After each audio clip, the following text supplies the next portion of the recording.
You'll often need to deliver your program in multiple aspect ratios, and an aspect ratio is just the shape of your video frame.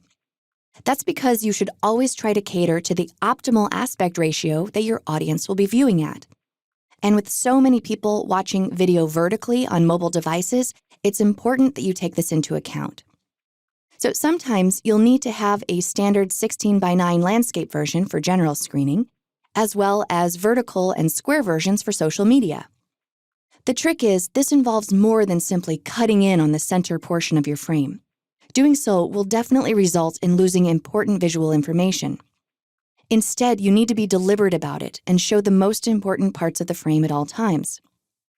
Fortunately, this functionality is built into Premiere's Auto Reframe effect. Auto Reframe intelligently analyzes your frame and situates the new video frame over the most important areas of action. It keyframes across the video frame as well as the action moves. You should use Auto Reframe as a finishing tool at the end of your project. So let's say that I have my final sequence here, and it's 16:9 aspect ratio, as most video projects are. And I'm going to set it up for Auto Reframe, either by coming up to Sequence and choosing Auto Reframe Sequence, or you can select it right here in your project panel, right-click, and choose Auto Reframe Sequence.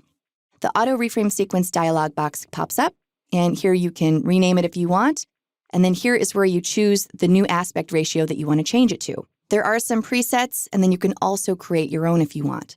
I want square video, so I'm going to choose square 1:1.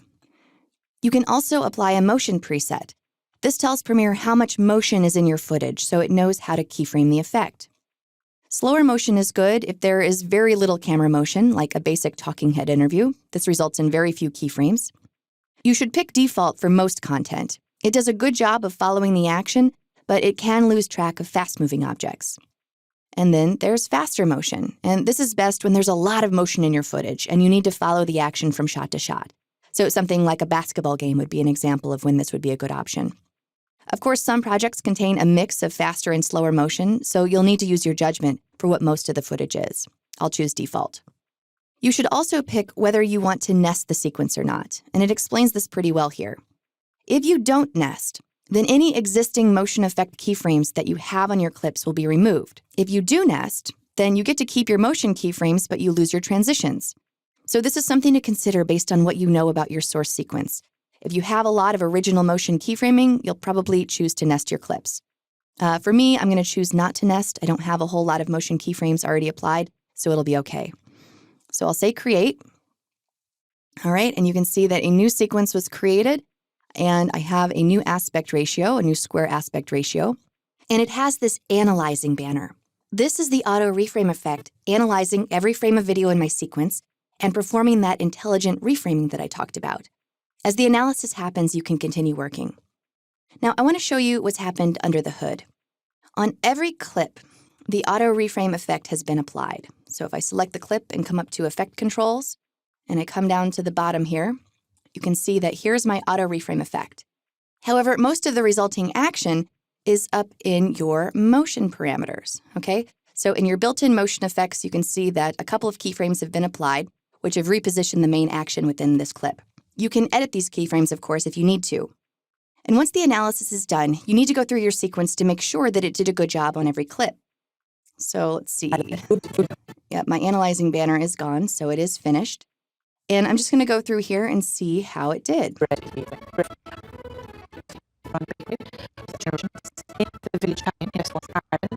right, so far so good. In fact, this one's very good. I'm just going to select this clip and press F for a match frame. And you can see what this original shot was like. Okay, so the camera's locked down and the subject walks across. But take a look at what the Auto Reframe effect did. In West Waterford, Ireland, you've had 2 world wars in that time, and we've had a civil war. Okay, and if I go to Effect Controls, you can see that here are the resulting keyframes. I'm not going to go through the whole thing, but let's see if we can find a frame that needs a little fixing. Aha, here. I'm going to do a match frame, F, and you can see that our main action is actually over here. So let's fix that.